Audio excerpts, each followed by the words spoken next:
ayun mga boss, dahil maraming nagtatanong kung paano mag-reset ng ECU and TPS, tara samahan nyo ako mag-reset ng ECU and TPS. Reset natin tong motor natin.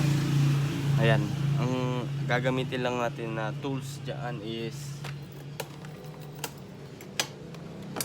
ayan, ito T-wrench na 10mm, and then screwdriver, and then itong mga binili natin na paper clip. Yan, itong mga paper clip, dalawa lang yung kakailanganin natin dito mga boss. Kaya tara, samahan nyo ako. Tuturuan ko na kayo kung paano mag-reset ng ECU and TPS. Let's go!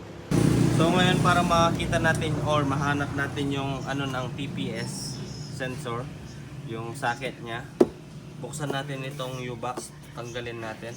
Gagamit lang kayo ng 10mm dyan. Ayan, tatlo yan, isa, dalawa. And then itong sa gitna, tatlo yan na bolts na 10mm. And then ito, mga screw, buklasin natin yung mga screw na yan.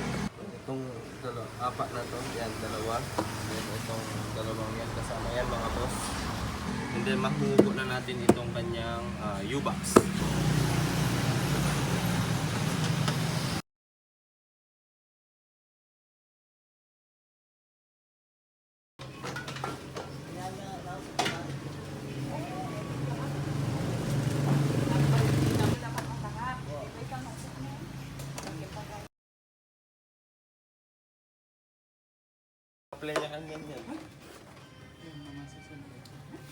So ayun mga boss, buksan natin tong kanyang takip ng battery kasi dito natin makikita yung data link connector para sa ECU yon mga bossing, no.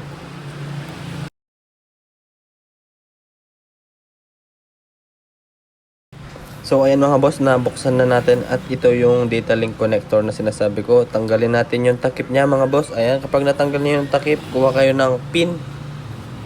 Yung pin na yan mga boss, yan yung gagamitin natin para ma-jumper natin yung ECU.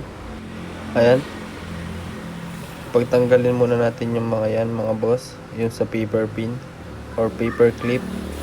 Ayan, and then hanapin nyo yung brown at saka green mga boss. Ayan yung brown at saka green, dyan natin ipapasok yung clip or yung gagamitin natin na pang jumper mga bossing. Ayan, ayan, pag naipasok nyo na ng ganyan mga boss, all goods na yan mga boss, no. Susunod naman mga boss, punta tayo dito sa cable ng ating TPS sensor. Dito tayo jumper ulit. Baklasin lang natin ito. At hindi nyo pala ito mababaklas ng isang kamay mga boss. Sinubukan ko ng isang kamay pero hindi. Try nyo dalawa para mas madali. Basta push lang yan mga boss. At kapag na-push nyo na ng isa, madali na lang. Ayan, nahugot ko na siya mga bossing. And then jumperan nyo na nung paper clip na ginamit natin dun sa isa. Ayan yung paper clip mga boss.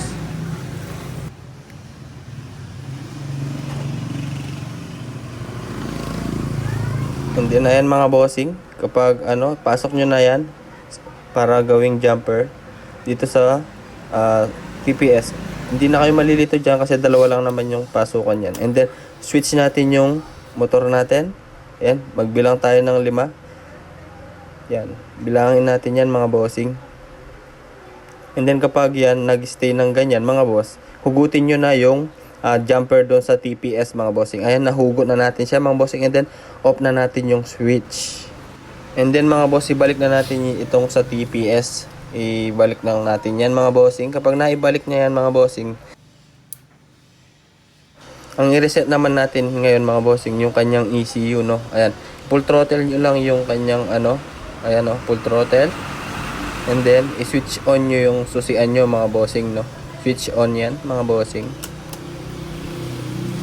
Ayan, bibilangin lang natin yan, matagal yan. And then magbiblink yan. Yan, mabilis na 5.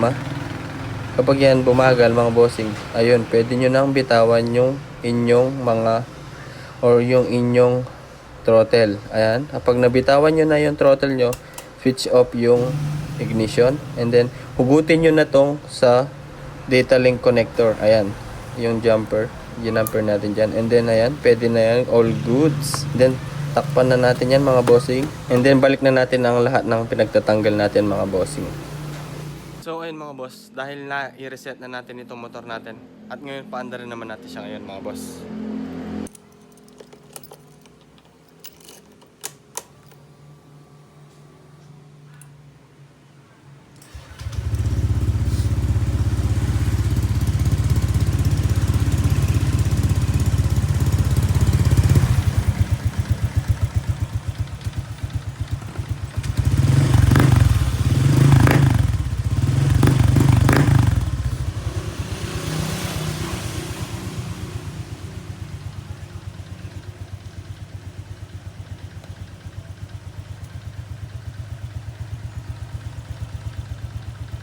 So ayun mga bossing, no, dahil tapos na natin ma-reset yung ECU and TPS natin at ngayon mga boss dito na tayo magtatapos, no.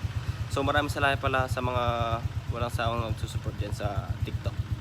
At ayun mga boss, no, sa susunod na uli na upload. See you on my next vlog. Sheesh!